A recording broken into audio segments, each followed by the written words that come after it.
দেখেন হাঁসগুলো দেখেন কি করতেছে, ওই দেখেন বৃষ্টির মধ্যে প্রেম করতেছে। আমি এই যে এই মিক্সচারটা খাওয়াচ্ছি, এখানে হচ্ছে আপনারা দেখতে পারেন সবকিছু আছে। এখন বৃষ্টি হচ্ছে কিন্তু তাও আমরা কবুতরকে খাওয়াচ্ছি, কারণ পুরা অবস্থা খারাপ। বাইরে মনে হয় এখন ঝড় হবে, এখন প্রচুর বাতাস হচ্ছে, বাইরে মনে হয় এখন ঝড় হবে। দেখেন আমাদের সব কবুতরগুলো গাছ থেকে নেমে গেছে, কারণ কি গাছের অবস্থা অনেক বেশি খারাপ।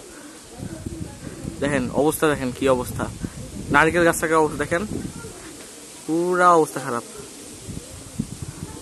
তো ওদের এখন তুলে ফেলা হবে, ওরা মোটামুটি সবাই উঠে গেছে। এখানেও দেখেন, তো এই হচ্ছে অবস্থা। দেখেন এখন বৃষ্টি হচ্ছে কিন্তু তাও আমরা কবুতরকে খাওয়াচ্ছি, কারণ কি কবুতরের গোসল আমরা দিতে পারি নাই, এই জন্য বৃষ্টি পানি। যেহেতু ওদের মোল্টিং কমপ্লিট করতে হবে, মোল্টিং যা চিনে না তাদের উদ্দেশ্যে একবার বলি, মোল্টিং হচ্ছে কবুতরের আর কি আপনার ওই একটা পিরিয়ড, যেই টাইমে তাদের গায়ের পশমগুলো আর কি চেঞ্জ হয়ে থাকে। তো মোল্টিং কমপ্লিট করার জন্য তাদেরকে বৃষ্টিতে ভিজাইতে হবে, আর এটা হচ্ছে একমাত্র উপায় তাদের গোসলের আর কি ভিজানোর জন্য। তো এইভাবে আমরা খুব সহজে তাদেরকে ভিজাই দিব পানিতে, আর কোনো সমস্যাই হবে না ইনশাল্লাহ। এই যে এই মিক্সচারটা খাওয়াচ্ছি, এখানে হচ্ছে আপনারা দেখতে পারেন সবকিছু আছে।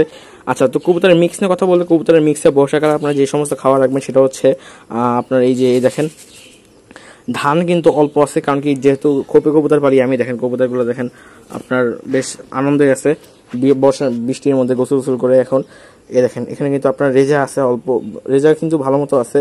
তারপর হচ্ছে আপনার আছে, নাম কি জানি বলে, সবুজ বাজরা আছে, তারপর হচ্ছে গম আছে, ধান আছে, ভুট্টা ভাঙা আছে, আমান ভুট্টা আছে, তারপর আপনার হালকা কুসুম ফুলের বিচি আছে। যেহেতু একটু বর্ষা এখন দেখতে পারেন অবস্থা বেশ খারাপ, আপনার খোপগুলো ভিজে গেছে।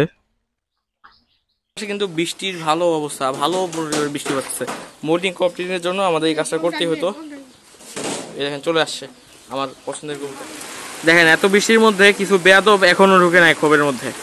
এই দেখেন কিছু বেয়াদব, একটা দুইটা আরো আছে, ও দেখেন উপরে ওই পাশে, এই দেখেন ওই দেখেন বৃষ্টির মধ্যে প্রেম করতেছে। দেখেন হাঁসগুলো দেখেন কি করতেছে, এই হচ্ছে অবস্থা। দেখেন ওই দেখেন আর এক বেয়াদব ঘরে ঢুকে নেই। এই দেখেন এই যে এই দুইটা কেবল আসছে খোপ থেকে, সারাদিন ভিজে এখন খোপে ঢুকতেছে। ওই দেখেন হাঁসের অবস্থা, দেখেন হাঁসের তো আর পানিতে সমস্যা নাই। তো এই টেকনিক আপনি ইউজ করবেন, বাসায় ইউজ করবেন, আর ইউজ করে দেখবেন এটা কি সত্যি কাজে দেয় কি দেয় না। আমার ভিডিও যদি ভালো লাগে থাকে তাহলে অবশ্যই আমার চ্যানেলটা সাবস্ক্রাইব করবেন এবং দেখবেন কেমন ভাবে কবুতর খাওয়াতে হয়।